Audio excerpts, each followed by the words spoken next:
So, Erik ten Hag is the new Manchester United manager. The 52-year-old Dutchman will arrive in the summer, and I think we can all agree he's got quite a big job on his hands. It's not something he hasn't done before, though, because when he went into Ajax, they were trophyless in terms of winning the league for 3 seasons, and it looks like at the end of this campaign, when he comes here to Old Trafford, he could have left them with 3 titles. So he did go into Ajax when they were kind of on a bit of a downbeat moment, and he's come in and he's picked things up and he's done really, really well. But I know what a lot of you are thinking: how will Manchester United play under Erik ten Hag? This is only how I see things. It's quite hard to tell because he has changed and tweaked his system over the years. But let's take a look at how we predict he could potentially set up Manchester United. And the way things will work is it will be a 4-2-3-1, or at least what we traditionally perceive to be a 4-2-3-1. And this is a system Manchester United have played quite regularly in recent years. It's been played a few times under Ralf Rangnick. It's also been played when Ole Gunnar Solskjaer was the manager.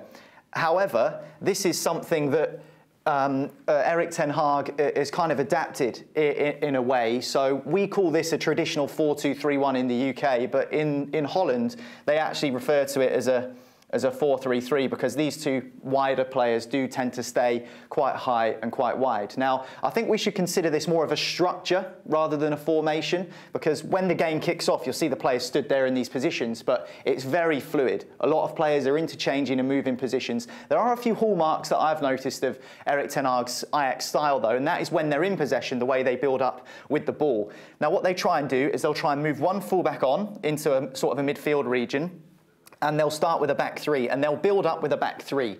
Now, it's always the same 5 players or the same few positions that will build up from the back. So it'll either be 1 fullback and 2 centre-halves, or maybe even one of the centre-halves will push on and a defensive midfielder will come in and collect, and that is how they like to do things. Now, the reason that they change it like that and have different players coming in to build up from the back in that sort of back 3 in possession is just to keep the opposition guessing. You don't know if the central midfield player is going to come and collect the ball or if the centre-back is going to come and collect the ball. So that is something that's quite interesting, I find. And when they do go forward, often you'll see a lot of players committing forward. You might even see centre-backs running out from the back, and sometimes you'll see as many as sort of even 9 players up there with the attack.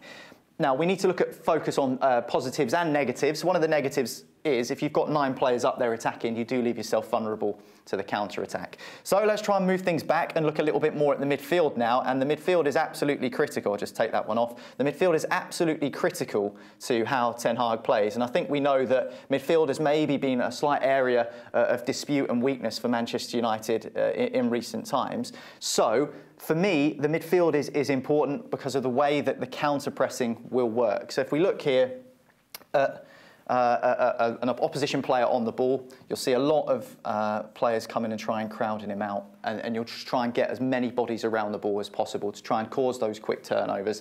That in turn allows the centre-halves to come and man-mark. They'll go in man-to-man mark, and they'll leave one a little bit deeper to try and cover the space if there are any balls over the top. So that will be how things will work from a midfield perspective. From a forward perspective, these 2 wingers, a lot of the time they'll stay high and wide, but we know that Sebastian Haller has been the sort of the key through the middle. So in that season when Ajax got to the Champions League semi-finals, where they were famously beaten by Spurs in that dramatic game, they played with a false 9. And in European games, Ajax under ten Hag tend to play with a false 9, whereas in the domestic league, they play with a conventional number 9. But those 2 wingers, I think, are really important. And with the players we've got at the top end of the pitch, with the pace and the directness, they could be a real benefit to ten Hag when he comes in. You'll see them stay high and wide a lot of the time, but they're also not afraid to cut inside.